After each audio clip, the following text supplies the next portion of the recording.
Hi guys, welcome to our new video today. We will talk about Fort Drum, one of the strongest defense of Philippines during World War II.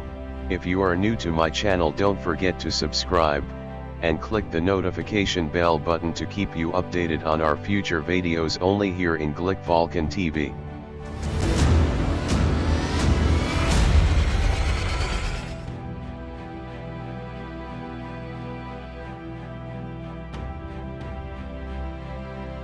Fort Drum, Fraile Island, also known as the Concrete Battleship, is a heavily fortified island fortress situated at the mouth of Manila Bay in the Philippines, due south of Corregidor Island. It was occupied by the Japanese in World War II, and was recaptured by the US after igniting oil and gasoline in the fort, leaving it permanently out of commission. Fort Drum was named for Brigadier General Richard C. Drum.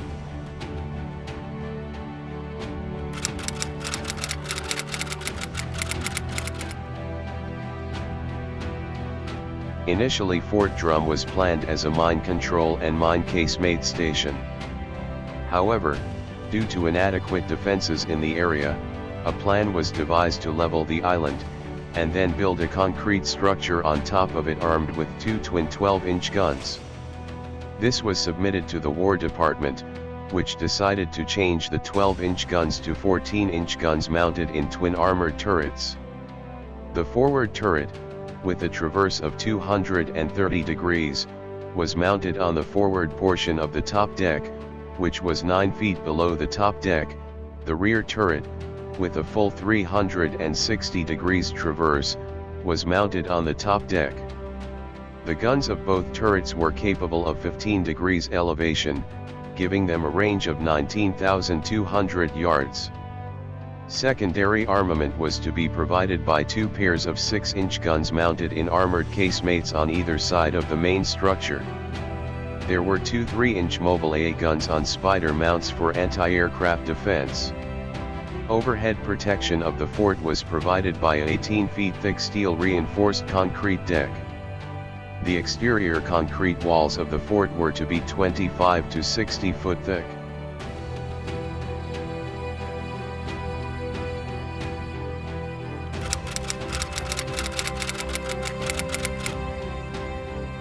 Construction began in April 1909 and lasted 5 years while the island was leveled by U.S. Army engineers, and then was built up with thick layers of steel reinforced concrete into a massive structure roughly resembling a concrete ship, 350 feet long, 144 feet wide, and with a top deck 40 feet above water at mean low tide.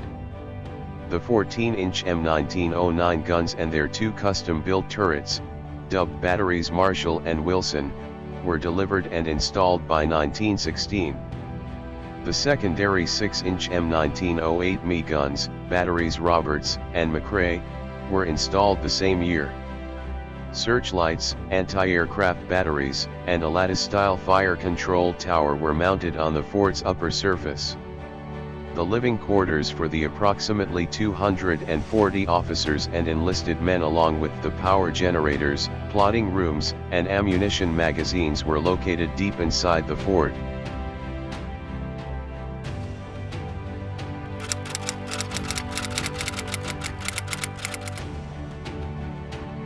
The successful invasion of Luzon by the Japanese Imperial Army in late December 1941, quickly brought land forces within range of Fort Drum and the other Manila Bay forts. Just before the outbreak of war in the Pacific on December 7, 1941, Fort Drum had been restaffed with men and officers of the 59th Coast Artillery Regiment, E Battery.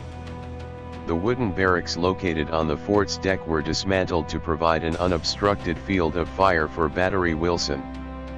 On January 2, 1942, Fort Drum withstood heavy Japanese air bombardment. On January 12, 1942, a Model 1906 3-inch Seacoast gun with a pedestal mount was installed at Fort Drum to help protect the fort's vulnerable stern section from attack.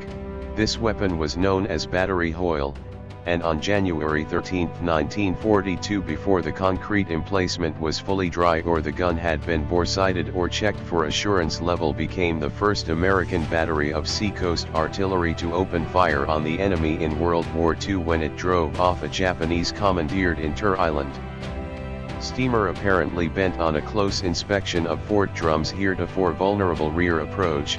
The cage mast control tower masked the fire of the rear main turret, while the height of the gun above water created a dead space even had the field of fire been clear.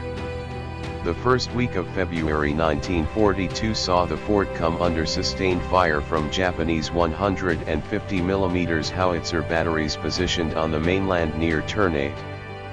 By the middle of March, the Japanese had moved heavy artillery into range, opening fire with 240 mm siege howitzers, destroying Fort Drum's 3-inch anti-aircraft battery, disabling one of the 6-inch guns, and damaging one of the armored casemates. Sizable portions of the fort's concrete structure were chipped away by the shelling. The armored turrets were not damaged and remained in service throughout the bombardment. Counter-battery fire from Fort Drum's 14-inch guns and Fort Frank's 12-inch mortars was ineffective. With the collapse of American and Filipino resistance on Bataan on April 10, only Fort Drum and the other harbor forts remained in U.S. hands.